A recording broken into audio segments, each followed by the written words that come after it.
হঠাৎ করে দেখলাম ফ্রিজ খুলে ভাত রয়ে গেছে, মানে দুপুরের কিছু এক্সট্রা ভাত রয়ে গেছে। তো সেই এক্সট্রা ভাত দিয়ে এখন আমি বানাবো হচ্ছে ভাত ভাজা। তো এখানে এই যে কড়াই আমি তেলটা গরম করে নিয়েছি, একটাই ডিম দেব। আর এই যে সেই ফ্রিজের ভাতটা রয়ে গেছে, সেই ভাতটা দিয়েই এখন বানাবো।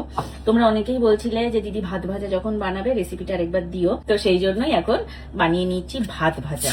এই যে গরম তেলের মধ্যে ডিমটা দিয়ে দিলাম, ডিমটা একটু হালকা করে ভেজে নেব। ডিমের মধ্যে অল্প নুন দেব, না হলে একদম টেস্টলেস হয়ে থাকবে। এই দেখো ডিমটা কি সুন্দর ভাজা ভাজা হয়ে গেছে। ব্যাস, খুব বেশি ভাজবো না, ভাজলে না মানে শক্ত হয়ে যাবে ব্যাপারটা।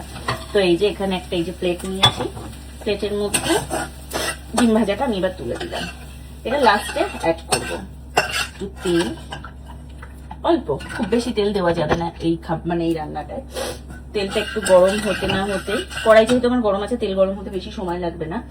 এই যে আমি একটু গাজর কেটে রেখেছি, যে যেই ভেজিটেবলস দিতে পারো, কেউ ব্রোকলি দিতে পারো, কেউ এর মধ্যে ওটাকে কি বলে যেন, ওই যে ক্যাপসিকাম দিতে পারো। তো আমার কাছে শুধু গাজর রয়েছে, তাই জন্য আমি ভেজিস হিসাবে শুধু গাজরটাই অ্যাড করেছি। একটু জাস্ট একটু ভাজা ভাজা হয়ে যাবে। গাজরটা ভাজা হয়ে গেছে, এই যে গাজরটা দেখো ঠিক এরকম হবে। এই অবস্থায় আমি এর মধ্যে এই পেঁয়াজটা, আবার তোমরা বলো না যে বাবা দিদি ওখানটায় তুমি মাটি থেকে তুলে দিচ্ছ, না, এই জায়গাটা একদম পরিষ্কার করে ক্লিন করে দেন তারপর আমি এখানে পেঁয়াজটা কেটেছি। এই যে দিয়ে দিলাম পেঁয়াজ। আমি যেহেতু একটু পেঁয়াজ বেশি ভালোবাসি তাই জন্য আমি একটু বেশি পরিমাণে পেঁয়াজ দিয়েছি। তোমরা যে যেমন পরিমাণ চাইবে সেরকম দেবে। কি ভালো লাগছে দেখো কড়াইয়ের মধ্যে ভেজিস গুলো। এবার যদি ক্যাপসিকাম থাকে, রেড বেল পেপার থাকে, কালারফুল হলে ব্রোকলি থাকলে ব্রোকলি দিতে পারো, দিলে কি ভালো লাগে দেখতে কাল, আর খেতেও খুব টেস্টি হয় ব্রোকলি ফোকলি দিলে।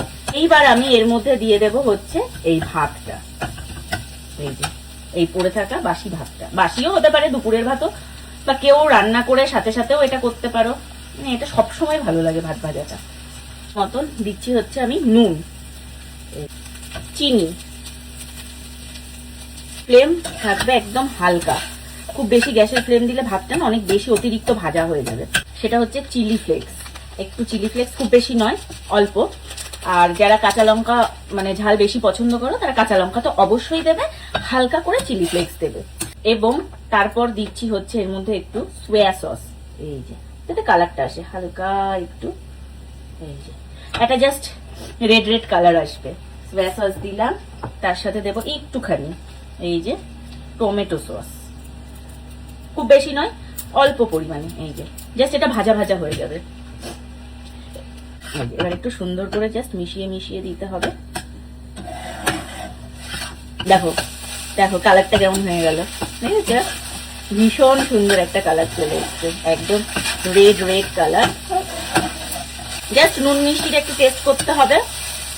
আর এই যে নামানোর আগে এর মধ্যে অ্যাড করে দিতে হবে এই যে ডিম ভাজা, যেটা আমি স্ক্র্যাম্বল এগটা রেখেছিলাম, এটা অ্যাড করে দিচ্ছি। ভেজিস যত দেবে খাবারটা তত সুন্দর লাগবে খেতে। আর যতটা এগ দেবে, আমি একটাই দিচ্ছি যেহেতু রাতে খাচ্ছি, খুব বেশি এগ দেবো না। ওয়াও কালার এসছে, পুরো সেই রেস্টুরেন্টের সেজওয়ান রাইস গুলোর মতন একটা ওয়াও কালার এসছে। তো এটাকে জাস্ট এই অবধি নাড়াচাড়া করলাম। আমার রান্না কমপ্লিট, ফাইনাল লুকটা তোমাদেরকে এবার আমি দেখাচ্ছি। তো এই দেখো আমার ভাত ভাজা রেডি। দেখতে কেমন হয়েছে সেটা বলো, আর আমার মুখের ঘামটা প্লিজ ইগনোর করো, প্রচন্ড ঘেমে গেছি রান্নাঘরে রান্না করতে করতে। দেখো কালারটা কি দারুণ এসছে না? তো আমি হচ্ছে এইভাবেই ভাত ভাজা বানাই, এবং আমার ভাত ভাজাটা এত লোভনীয় হয়, খেতেও খুব ভালো হয়। তোমরা যারা মনে করবে যে ধনেপাতা খাবে, নামানোর আগে ধনেপাতা দিয়ে নামিয়ে নেবে, আরো টেস্টি হয়ে যাবে। তো চলো, এই ছিল আজকের আমার ভাত ভাজার রেসিপি।